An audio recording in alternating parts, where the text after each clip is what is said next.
بسم اللہ الرحمن الرحیم۔ السلام علیکم ورحمۃ اللہ وبرکاتہ۔ دوستو، آج کی ویڈیو میں بیان کروں گا کبھی بیوی کو ہدیہ اور تحفہ دیا کریں۔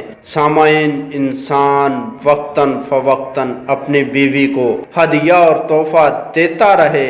ہم نے تجربے سے یہ بات دیکھی ہے کہ جب منگنی ہو جاتی ہے اور نکاح کا انتظار ہوتا ہے تو اس وقت اپنے منگیتر کو اتنے ہدیے بیچتے ہیں کہ برمار کر دیتے ہیں، اور جب نکاح ہو جاتا ہے تو پھر اسے سال بعد بھی ہدیہ دینا نہیں ہوتا۔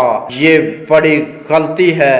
بیوی کو وقتاً فوقتاً چیز لے کر تو دینی ہی ہوتی ہے، تو بجائے اس کے کہ وہ کہے آپ خود ہی پہل کر دیں، اپنے ذہن میں سوچیں کہ کون سی چیز اس کی ضرورت ہے اور کون سی چیز اس کو زیادہ پسند ہے۔ اگر وہ چیز آپ از خود لے کر آئیں گے تو پھر بیوی کی خوشی کی انتہا نہ ہوگی۔ بیوی نے لڑائی جھگڑا کروا کر کوئی چیز یعنی کپڑے بنوا لیے یا زیور بنوا لیے، اس طرح آپ نے ہزاروں لاکھوں خرچ کیے تو اس کا کوئی بھی اثر نہیں ہوگا۔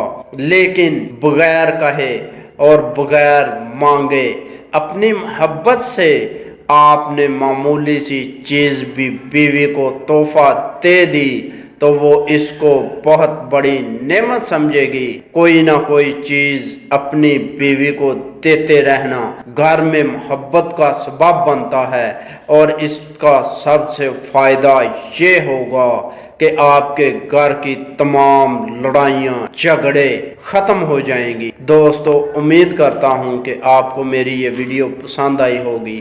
اگر ویڈیو پسند آئی تو ویڈیو کو لائک کریں، اپنے دوستوں کے ساتھ شیئر کریں، اور ایسی اچھی ویڈیو دیکھنے کے لیے ہمارا چینل مہربان وائس ٹی وی سبسکرائب کریں، اور اپنے بھائی اشفاق احمد کو اجازت دیجیے اگلی ویڈیو تک کے لیے۔ اللہ حافظ۔